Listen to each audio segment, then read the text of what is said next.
Okay, so this video probably will touch a few nerves, but I'm hoping, like with every video, that somebody gets some peace out of what it is that I'm saying, because that's the whole purpose. Peace and healing. Okay? And we gain that through understanding sometimes. We gain that through looking at a different perspective. Not taking things personally. So this video is titled How to Know If Your Parents Didn't Want You, or vice versa, how to know if you didn't want your children. How to know if you were lying to yourself that whole time and you really weren't ready for children and all of that, and how to still love them. Or if you're the child experiencing this from your parent, how to still love your parent. So, this video I might have to make two parts because I don't think I have enough time. I have like maybe 10 minutes before I need to be where I need to be. So let's tackle the first part of it. And I want to try to keep this simple. So, one way to know that you didn't want your child or that your parent didn't want you is if everything you do is a problem for them. Everything you do ends up in them screaming at you, berating you, cursing at you. Everything you do, no matter what, even if you try your hardest to behave, you try your hardest to make them happy and they're just never happy. It's always a criticism. There's always something negative, something that they have to say. It is never a positive moment. Every now and then there might be, but for the most part, their reactions towards you are very like sporadic and all over the place. So that's one of the big ways that you can know if your parent didn't want you, or if you didn't want the child that you had.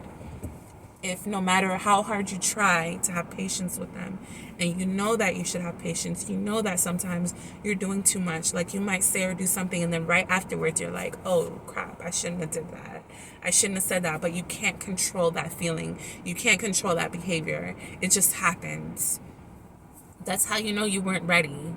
Maybe you did want them, but later on down the line would have been a better point at which to have them. But we can't talk about, no sense in crying over spilled milk, which is why we're going to talk about how to love each other through this situation. What's another? That's going to be like a really big one, because that's multifaceted. Like there's so many different ways that your parents can, treat you that way. So I think we got it with that. Another big way is they'll tell you, or whenever you start acting out, they'll say, go live, like if they're not together with your father or your mother or whoever, go live with your grandma, go live with your mom, go live with your dad. I don't go somewhere else or whatever, anytime that you're rebelling against them. Because the parent who wanted you, and when I say wanted you, I mean like sat down and really considered all that it was going to take to be a parent and agreed to all of it. That's what I mean by wanting. Because I think that every parent wants their kid on the level of, I want something to love and I want something to love me back. Everybody is, that's like the very basic level of parenting. And so everybody, if that was what I want you, if that was what I wanted my child meant, then yes, everybody wants their child. But what we're talking about here is the deeper level of wanting, knowing what you're getting yourself into and still wanting all of it is what we're talking about. And a lot of parents are not doing that because they're having children because they think that that's what they're supposed to do. They're having children because they made certain choices and felt like, somebody was going to bash them for having an abortion or deciding not to have a child.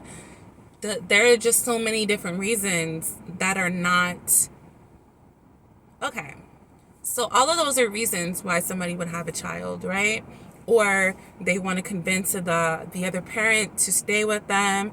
There's so many reasons why people have a child, but the only right reason is because you want to have a child. You understand everything that comes along with it, and you have made the decision to have that child still. That's the only healthy reason for having a child. All the other reasons are going to come with adverse effects. All the other reasons are going to come with you behaving in ways that are just not in alignment with a healthy upbringing. So that's a little bit about the why. Maybe this video won't end up being too long. And then so the how do we still love each other part, just understanding that the reason that your parent had you may not have been that most healthiest reason, but there's a lesson in everything. And then just looking at them as a human being and understanding they just didn't know. They just didn't see it from the correct perspective. And hindsight is 2020. Sometimes we have to go through things to be able to learn the correct way. And so there's a reason that they had you under the circumstances that they had you. What is the lesson in that for them? What is the lesson in that for you? That's how you guys can love each other, support each other through whatever lessons need to be learned. Have grace with each other. Be compassionate towards each other. Be understanding towards each other. Don't throw up, oh, you really didn't want me, in their face. Because if they're being honest with themselves, they know. They know they really didn't want you. They know they really weren't ready for you. And that's why some of them leave. That's why some of them leave. And so just understanding that it has nothing to do with you. It's nothing personal. It's about that other person and their journey. And you're just a part of it. You're just not a pawn, but you're just a part of their journey. You're just a part of whatever lesson it is that they are meant to learn. Okay, guys, so, yeah. I think that we covered what needed to be covered in this. And until next time, be well.